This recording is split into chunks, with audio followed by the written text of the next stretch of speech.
За мужество, отвагу и высокий профессионализм около 140 человек удостоены государственных наград. Покажем церемонию вручения.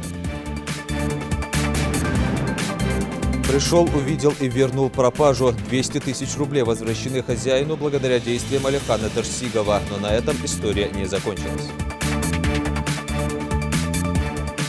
70 регионов России и 150 стран мира. Ингушетия присоединилась к международной экологической акции «Всемирный день чистоты. Сделаем».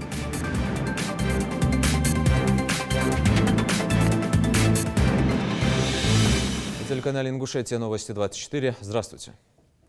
За мужество, отвагу, самоотверженность и высокий профессионализм около 140 человек удостоены государственных наград. Церемония вручения грамоты и благодарности президента России состоялась в зале славы администрации главы Ингушетии. Высокие награды нашли своих героев, трудящихся в разных областях, но важных и необходимых для всех и каждого. На церемонии присутствовал и наш корреспондент Муслим Ганиев. Зал славы администрации главы республики сегодня заполнен. В этих ровных рядах за моей спиной сидят те, кто своим трудом доказал, что быть профессионалом можно в любой сфере. Культура, спорт, политика, люди разных направлений сегодня получают свои заслуженные государственные награды.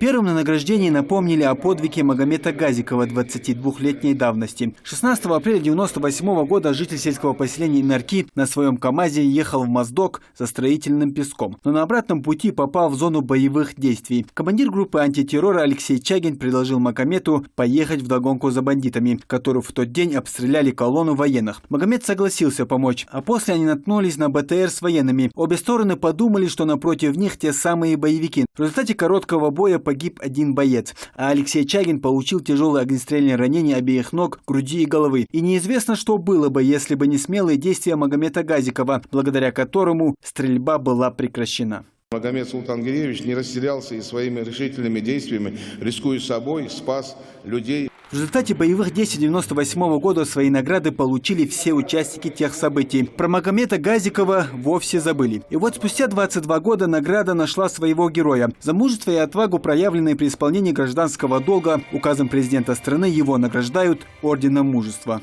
22 года. Это очень большой срок. И несмотря на это все, справедливость восторжествовала. Легче стало? Очень стало. Я благодарен нашему руководству, еще раз повторюсь. Еще одну награду федерального значения сегодня получает директор Малгобекской 3-й школы Асият Албакова. Ей вручает благодарность президента страны. Участники нашей церемонии всегда и везде являются собой яркий пример ответственного отношения к делу, инициативности и профессионализма. В республике многое делается для улучшения системы образования. В этой важной сфере трудится немало отличных специалистов, вносящих свой вклад в повышение качества знаний учащихся. Самых лучших из них мы постоянно поощряем. Асият Султановна всю свою сознательную жизнь посвятила детям. Математик по образованию, она 40 лет занимается преподавательской деятельностью. 25 лет на посту директора 3-й школы Малгобека, выпускницей которой и является. Конечно, волнение есть, ответственность. Это большая награда для меня. Хочется поблагодарить всех, кто принял участие в этом. Свою награду получает еще один первопроходец. Правда, этот занимается культурным просвещением молодежи. Худрук детского ансамбля «Сунжа» Умар Гулиев отныне не только заслуженный работник культуры, но еще и деятель искусств. Успешное развитие нашей республики невозможно без сохранения своей самобытности и национальных традиций, бережного отношения к нашей древней истории и богатой культуре. Уделяя должное внимание развитию культуры, мы всегда отмечаем лучших представителей этой сферы. Умар Гулиев более 20 лет руководит ансамблем «Сунжа». За это время коллектив из маленькой группы стал ансамблем республиканского значения. Они выступают на республиканских и российских сценах. На всю страну заявили о себе в 2011 году, когда участвовали в конкурсе «Минута славы» на Первом канале. Тогда они были в тройке лучших. Для меня очень почетно, это почетно для моего коллектива. И это почетно, когда на выезде объявляют сразу 2 звания. Это значит, и коллективу придает огромный плюс. Только за один день свои награды нашли более 60 работников разных сфер республики. Каждый из вас заслуживает самых теплых слов. Всеми вами по праву может гордиться весь ингушский народ. Вы профессионалы высокого класса, достигли больших высот на трудовом поприще, внесли значительный вклад в развитие республики и сегодня получаете заслуженные награды. Искренне хочу вас поблагодарить за вашу работу и вклад в развитие нашу республику. А труд тех, кто заслужил благодарности, но в списках сегодня не оказался, отметят в конце года. Муслим Ганиев, Магомед Белакиев, Новости 24. И еще об одном награждении. Порядка 300 военнослужащих батальона военной полиции вернулись в Ингушетию после успешного выполнения специальных заданий в Сирийской Арабской Республике. Бойцы мотострелкового соединения 58-й общевойсковой армии Южного военного округа прибыли к месту постоянной дислокации в селение Троицкое, где сегодня в честь них прошли торжества с вручением бойцам ведомственных и государственных наград. Репортаж Микаила Тангиева.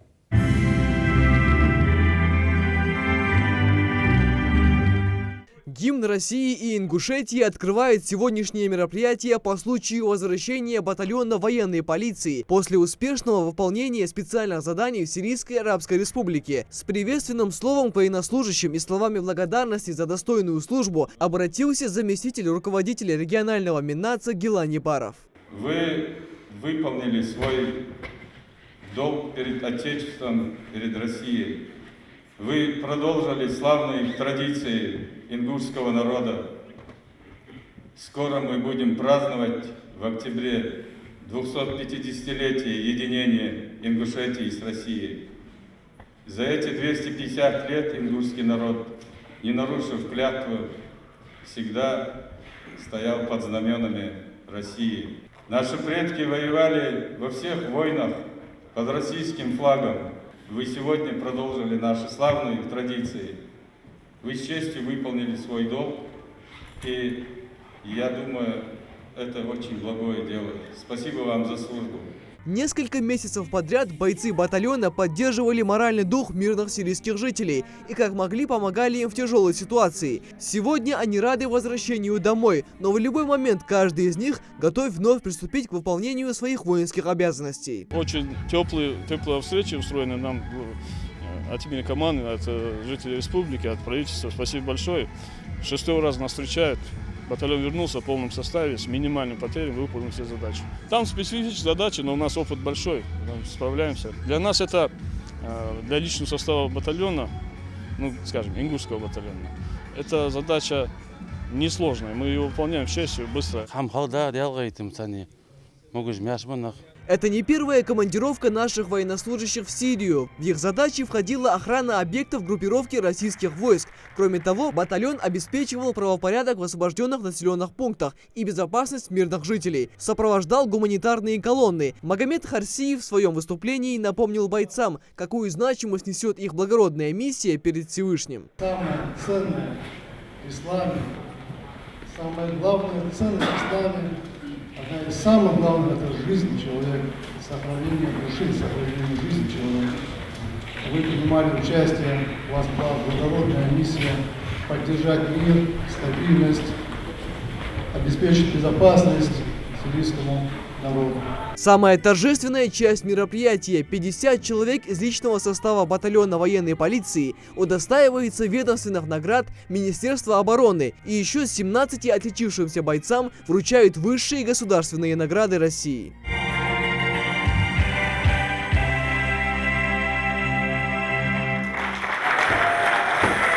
Командиры рапортуют, батальон вернулся без потерь. 18 служащих мотострелкового соединения 58-й общевойсковой армии получили ранения, но все задачи выполнены в полной мере. Полиции перепало очень много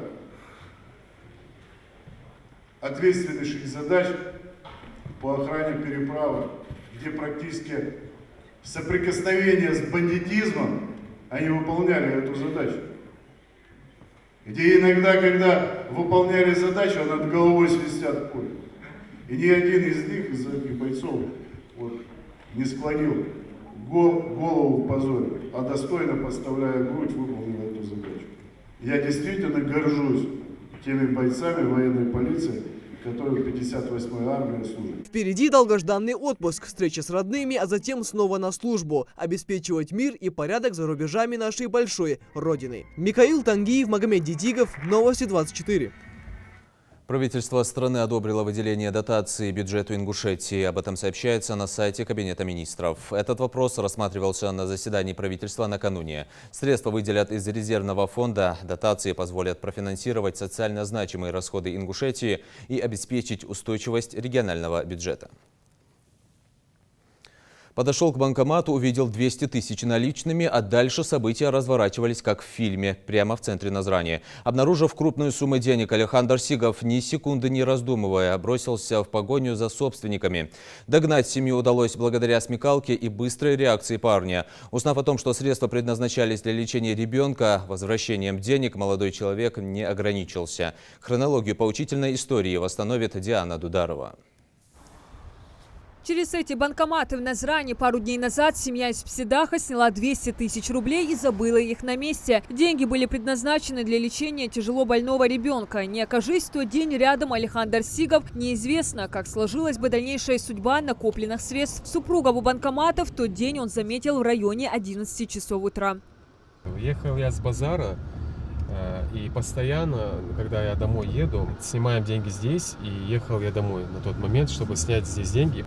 Алихан Дарсигов, пока ждал своей очереди, невольно стал свидетелем разговора супругов, которые на тот момент снимали деньги через один и переводили средства через второй банкомат одновременно. В это утро они направлялись в детскую больницу вместе с сыном в минеральные воды. Алихан вспоминает, волнение родителей читалось по лицам. Погруженная в свои переживания, женщина не заметила, как оставила файл с деньгами. Они уже отъехали, это буквально 30 секунд. Я подумал сначала, по большому счету, что это мусор или чеки. Подошел, я снял, я вижу, что в салофановом пакете находился файл. В файле были деньги. Я посмотрел, не поленился, я посмотрел. На самом деле деньги были, 5000-ные купюры. Отложив свои дела, Алихан Дарсигов сразу поехал за машиной. Предположил, раз собирались на лечение в минеральные воды, то, скорее всего, направились в сторону Черменского поста. Удалось догнать их именно на этом участке трассы. В машине действительно находился ребенок 7 лет в лежачем положении. Я говорю, только что снимали деньги на банкомате. Они сказали, да. Я говорю, вы можете посмотреть, вы взяли или нет их. Женщина сказала, что денег у них нет. И она сразу сказала, можешь не показывать, что это за деньги и сколько. Мы сразу скажем, что деньги находились в файле, а файл находился в салофановом пакете. И там 200 тысяч. Я уже сразу понял, что люди, тем более файл и салофановый пакет, столько мелочей, чтобы так быстро называть. Я понял сразу, что деньги принадлежат этим людям. Правда, на этом помощь Алихана Дарсигова не ограничилась. Нам не удалось дозвониться до родителей больного ребенка, но слова благодарности от них разлетелись по социальным сетям. Когда узнал, куда мы едем с больным ребенком и зачем, позвонил своим братьям, чтобы нас встретили. Нас встретили на 2 машинах, сняли 2-комнатную квартиру рядом с больницей за свои деньги, проводили, свели с врачами. У меня, как у матери, наворачиваются слезы от такого поступка. Далши ишму волхому волсак Алихан, дал вах волхо. Сам молодой человек не считает свой поступок выдающимся, да и интервью согласился дать не сразу. После первого звонка телевизионщиков он пообщался со старейшинами рода. Они попросили выступить, чтобы этот случай стал примером в последующем для других. Алихан решился, но только в маске. Уверен, что так поступит любой уважающий себя человек. И даже если в тот день не удалось бы найти собственников средств, признается, себе бы их точно не оставил. Я в первую очередь обратился в Сбербанк. В принципе, там видно было бы, что к чему, как, и там еще камера находится. Я поступил бы так, само собой. А так в первую очередь обратились бы в банк, но не в соцсети. Не, в соцсети это уже позже. Почему? Потому что в соцсети, пока мы найдем человека, который потерял эти деньги, там много времени на самом деле уйдет. Эта сумма для семьи из Псидаха была действительно неподъемной. Деньги на лечение собирали непосильным трудом. И таких случаев в мире, да и в республике сотни. Прикарманивание чужих денег, кража имущества осуждается не только с религиозной стороны, но и любым здоровым обществом. У меня был такой случай, когда я был на форуме в Нальчике. Там нас вывозили в горы, и мы с другом попали на Чегемские водопады. Там мы нашли кошелек, в котором были деньги, карта Сбербанка. И мой друг и мы разделились и начали искать человека. Это был тоже турист, который приехал в Кабардино-Балкарию. Мы нашли его, отдали. Это очень неправильно и с религиозной стороны, так как это чужие вещи, нельзя прикарманивать. Я думаю, что отрицательно, очень отрицательно отношусь к этому. Sen kordici az dolç daldırız dadal vaşta delç hanelç бусл пядла штхайца давах шат мегждат в любом случае. Избавиться аз савашта дадал хожу горсу ахч. Что ли молокай хамели телефон или. Правда, как бы общество не осуждало и не порицало религия, найденные чужие деньги и имущество собственникам возвращают далеко не все. И вовсе не думают, что они могут быть последними средствами на пропитание, лечение, жилье. И, возможно, завтра сами тоже рискуют оказаться в такой же ситуации.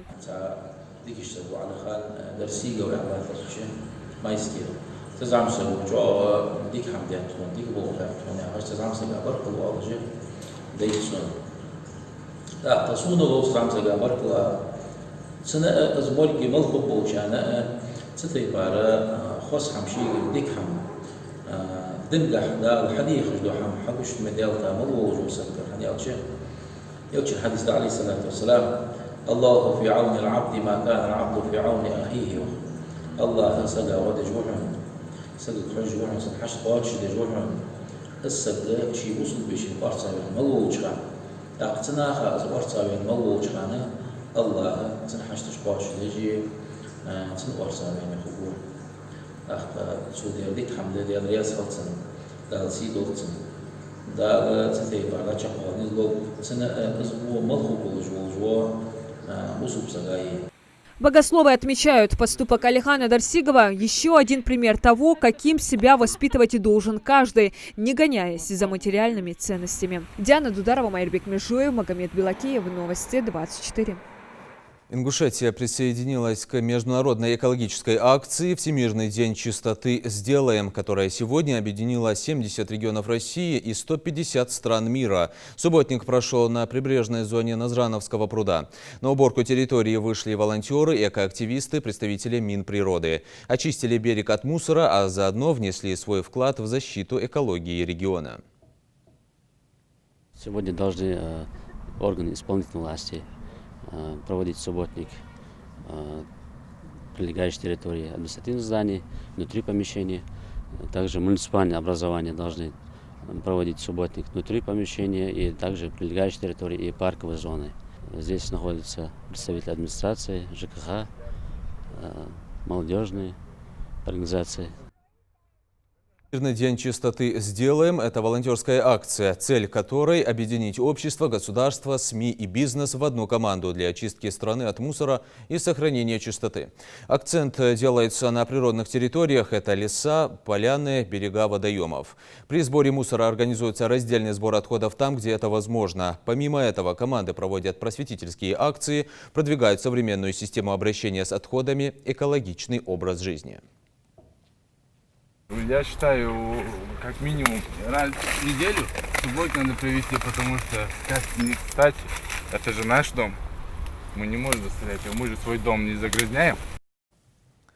К субботнику планетарного масштаба присоединились и юноармейцы. Участники военно-патриотического движения очистили от мусора территорию памятника участникам Великой Отечественной в Гамурзиево. Субботник носил как экологический, так и воспитательный характер. Хава Газикова тоже внесла свою лепту. На календаре суббота, это значит, что пришло время марафона чистоты. Работа тут найдется для каждого, а на месте даже вооружат необходимым инвентарем. Я сейчас чищу звезду. И как получается? Нормально. Да? Не сложно? Нормально. А главное оружие дня – это желание и руки. Вот что необходимо, чтобы сделать свою планету чище. Ведь оставаться в стороне, когда речь идет о такой злободневной проблеме, как мусор, как считают активисты, просто невозможно. Лозунг нашего дня – это сделает республику чище, если она тебе дорога. А еще мы совмещаем полезное с приятным. За состояние памятника беспокоится и Назар Тимурзиев. А в таких субботниках он участвует не впервые. И как у тебя получается? Хорошо, да, получается. Всемирный день чистоты. Именно к нему приурочили юноармейцы «Субботник». Это международная акция, которая призвана собрать наибольшее количество участников для благого дела. Правда, это не единственная причина, по которой устроили генеральную уборку. Родственники, семья красноармейца, которого нашли через 78 лет. Его семья нашла, и нами было установлено, что он захоронен именно здесь. Это семья Герасименко, красноармеец. Министерством обороны Российской Федерации официально подтверждено, что он умер в больнице, которая находилась здесь рядышком 28 сентября 1942 года. Цель таких субботников – это в первую очередь, помимо наведения порядка, экологическое и природоохранное воспитание подрастающего поколения. За уборку взялись дружно и с вдохновением. За считанные минуты мешки заполняются ветками и другим мусором. Как говорят сами ребята, убираться не так уж и сложно. Главное изначально не делать так, чтобы потом приходилось наводить чистоту. Хава Газикова, Хамзат Халухоев, Новости 24. На этом наш выпуск завершен. Оставайтесь на канале